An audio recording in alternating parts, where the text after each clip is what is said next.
ایک مرتبہ حضرت شیخ عبدل قادر جیلانی المعروف حضرت غوث العظم رحمۃ اللہ علیہ دریا کی طرف تشریف لے گئے۔ وہاں ایک 90 سال کی بڑھیا کو دیکھا جو زار و قطار رو رہی تھی۔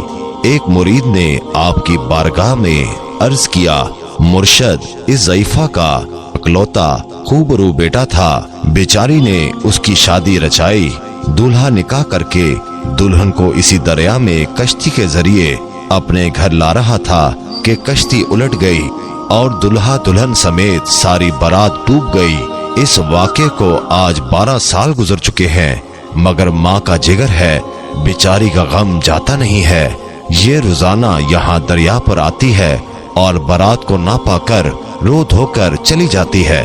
حضور غوث العظم رحمۃ اللہ علیہ کو اس ضعیفہ پر بہت ترس آیا۔ آپ نے اللہ تعالیٰ کی بارگاہ میں ہاتھ اٹھا دیے۔ چند منٹ تک کچھ ظہور نہ ہوا، یعنی کوئی کشتی یا کوئی سواری یا کوئی ڈوبا ہوا شخص نمودار نہ ہوا تو آپ بےتاب ہو کر بارگاہ الہی میں عرض گزار ہوئے، اے مالک و مولا، اس قدر تاخیر کی کیا وجہ ہے؟ ارشاد ہوا، اے میرے بندے، یہ تاخیر خلاف تقدیر نہیں ہے۔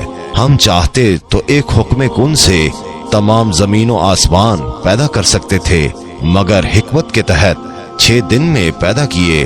بارات کو ڈوبے ہوئے 12 سال گزر چکے ہیں، اب نہ وہ کشتی باقی رہی ہے نہ ہی اس کی کوئی سواری۔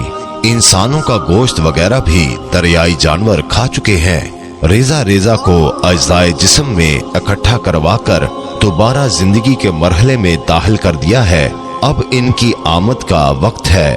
ابھی یہ کلام اختتام تک نہ پہنچا تھا کہ وہ کشتی اپنے تمام تر ساز و سامان کے ساتھ بما دلہا دلہن اور باراتی سطح آب پر نمودار ہو گئی اور چند ہی لمحوں میں کنارے آ لگی۔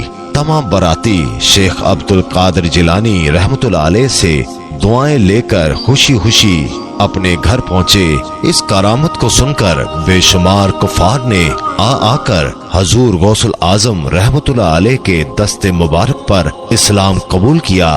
حضرت شیخ عبد القادر جیلانی رحمۃ اللہ علیہ کی یہ کرامت اس قدر تواتر کے ساتھ بیان کی گئی ہے کہ صدیاں گزر جانے کے باوجود برصغیر پاک و ہند کے گوشے گوشے میں اس کی گونج سنائی دیتی ہے۔ اللہ تعالیٰ کی بارگاہ میں دعا ہے کہ اللہ تعالیٰ غوث پاک کے درجات کو بلند فرمائے اور ہمیں اولیاء کرام کا ادب و احترام کرنے کی توفیق عطا فرمائے اور ان کے نقش قدم پر چلنے کی توفیق عطا فرمائے۔